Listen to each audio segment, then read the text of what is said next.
Good evening, everyone. Can everyone hear me? Over here, is the mic working? Excellent. Okay. My name is Fenn. I'm going to be talking to you today about writing modular style sheets with CSS modules.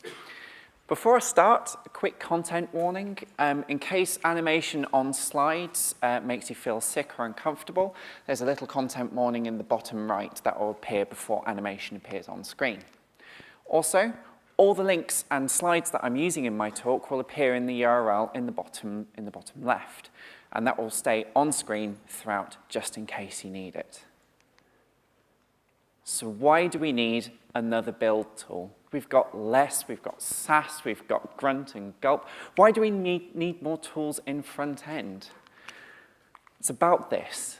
It's the shared global scope, what we call this in CSS land. All of our styles share the same environment. One rule can overwrite another rule's styles freely. Just like rubbish released into the sea in Europe can have catastrophic consequences for islands in the Pacific. And that makes our sites brittle and vulnerable to change. Sharing code isn't a trivial task. We have no guarantee that code shared from another team or from a third party will work with our code. And developers are trying to build complex websites by building them like flat-pack furniture. Reusable components that can be copied and combined as we want to. And methodologies such as atomic design have really caught on, building websites out of those reusable components such as form fields, headings, and buttons. Meanwhile, we discovered the benefits of modular JavaScript with tools such as Node.js and WebPack. And JavaScript also suffered this problem of a shared global scope.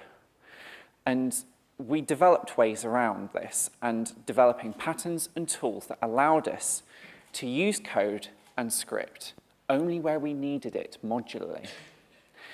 It gave us safe little rock pools to write our code in instead of the scary ocean of global scope.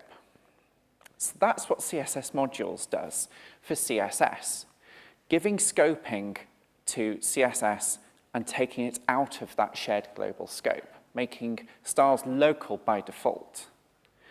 And it's not only a single tool, it's a format developed by the community and a series of build tool plugins that support it. So how do you write a CSS module? Well, just like this. If you've seen CSS before, it looks just like normal CSS, except the styles are local by default. Your style sheets are processed by a CSS Modules plugin, which works a little bit like Sass. It will read in your source code and transform it to make it something slightly different. And the difference is it will append a unique hash onto the end of your class names, making them unique.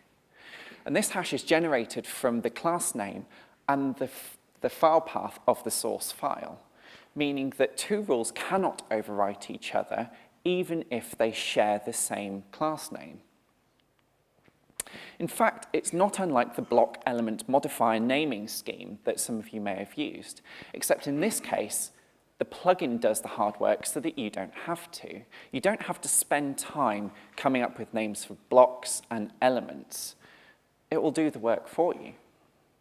If you need a class for a button, name it a button. If you need a class for a label, name it a label. It will do the rest. You can then load styles into your templates like a code dependency. This provides an object that maps your unique class names back to the originals so that you can use them easily in your code. So I've put together a really quick demo of this in action. So this is a really simple web form based on CSS modules. I've got UE components for text fields and a UE component for the button.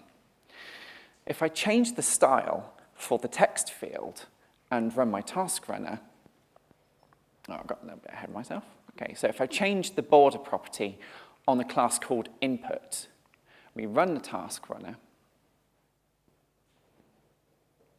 and run the CSS Modules plugin, the styles for the text field will update. So far, so straightforward. This is completely reasonable given what we already know of CSS.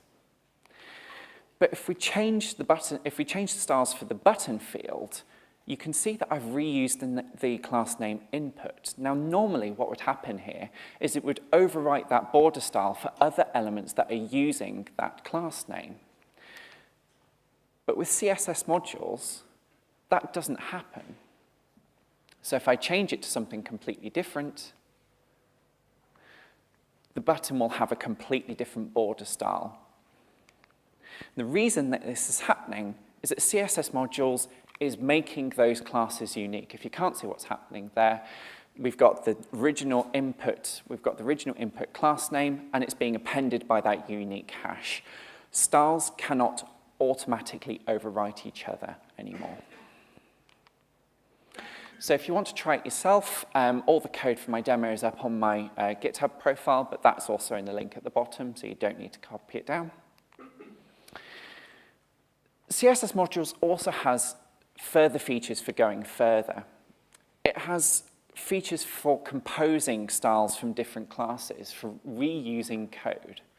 And it does that without the same problems of bloating style sheets that you might have seen if you've used Less or Sass. If you need to write global CSS that works just like normal, that's also no problem at all. You can also, there are features for switching off the scoping selectively. You can also use it with your existing build chains as well, if you've used Less and Sass. So how do you start using them today? If you're making a website or a web application with JavaScript, WebPack is probably the way that you want to go. WebPack is a modular bundling tool for JavaScript. What sets it apart from older bundling tools, such as Require.js, is its extensive API for loading and transforming files, which CSS Modules uses. CSS Modules is also implemented by the CSS Loader plugin. So if you want to start using it today and you're already using Webpack, that's the plugin that you want to use. If you're not using JavaScript, and I know a lot of people in the room won't be using JavaScript, PostCSS is a preprocessor similar to Less or Sass, and it also has an API for loading and transforming style sheets. It has a wide range of plugins available for adding some of the features that you've seen in other preprocessors, such as nesting styles and mixins and variables. And CSS modules will work alongside these. It's really useful for building sites if you're using the PHP, Python, or Ruby platforms. So it's not a complete loss if you're not building a single-page web application in JavaScript. So this is what it's all about. This is what I think is CSS Modules' key benefit. Unique classes that can't be overridden means that your UE components can encapsulate their styles. Only they need to know how those styles work, which is a better way of sharing code than fragmented, separate bits of styles. Your homepage team can build components that your checkout team can reuse without anyone needing to know how the styles work. So, quick shout out to my employer for paying for the time for me to be here today. We're hiring in Yorkshire, so if you're local, come and say hello. And thank you very much.